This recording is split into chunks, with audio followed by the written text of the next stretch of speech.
ఓం నమ శివాయ. శ్రీ శివమహాపురాణము విద్వేశ్వర సంహిత ప్రథమాధ్యాయము. శివమహాపురాణంలోని సంహితలు శ్లోక సంఖ్య.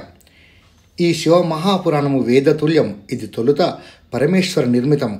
ఇందులో విద్వేశ్వర, రుద్రవినాయక, ఉమా, మాతృ, ఏకాదశ రుద్ర, కైలాస, శతరుద్ర, కోటిరుద్ర, సహస్రకోటిరుద్ర, వాయు, ధర్మ సంహితలు అనే ఖండములున్నాయి. ఈ 12 సంహితలు పుణ్యప్రదాలు. వీటిలోని శ్లోక సంఖ్యను చెబుతున్నాను వినండి.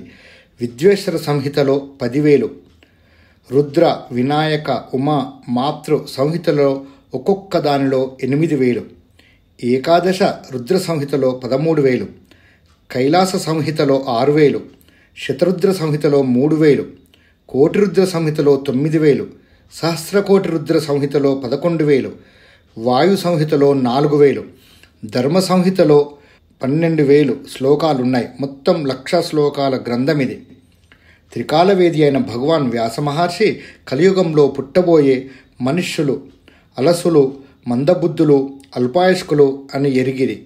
ఈ 7 సంహితలు 24,000 శ్లోక సంఖ్య కలదిగా ఈ పురాణాన్ని సంక్షేపించారు. ఇది పురాణాలలో 4వది. అసలీ పురాణ వాంగ్మయం యొక్క పుట్టుక ఏమిటంటే, పరమేశ్వరుడు సృష్టాది యందు శతకోటి శ్లోక విస్తరణమైన ఒక పురాణాన్ని నిర్మించాడు. క్రమంగా కాలగమనములో వచ్చే యుగభేదాలను అనుసరించి పుట్టబోయే మనుష్యులు అల్పతారాయుషులవుతారని జ్ఞానదృష్టితో పరికించిన మహర్షులు అధ్యయన సౌలభ్యం కొరకు దానిని సంక్షేపించారు.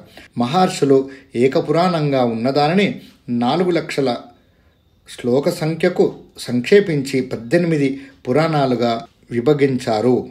అలా సంక్షేపింపబడిన ఈ శివపురాణంలో 1 విద్వేశ్వర సంహిత, రుద్ర సంహిత, శతరుద్ర సంహిత, కోటిరుద్ర సంహిత, ఉమా సంహిత, కైలాస సంహిత, వాయు సంహిత అనే 7 సంహితాలున్నాయి. అందుకే వేదం ప్రభు సంహితమని చెప్పారు.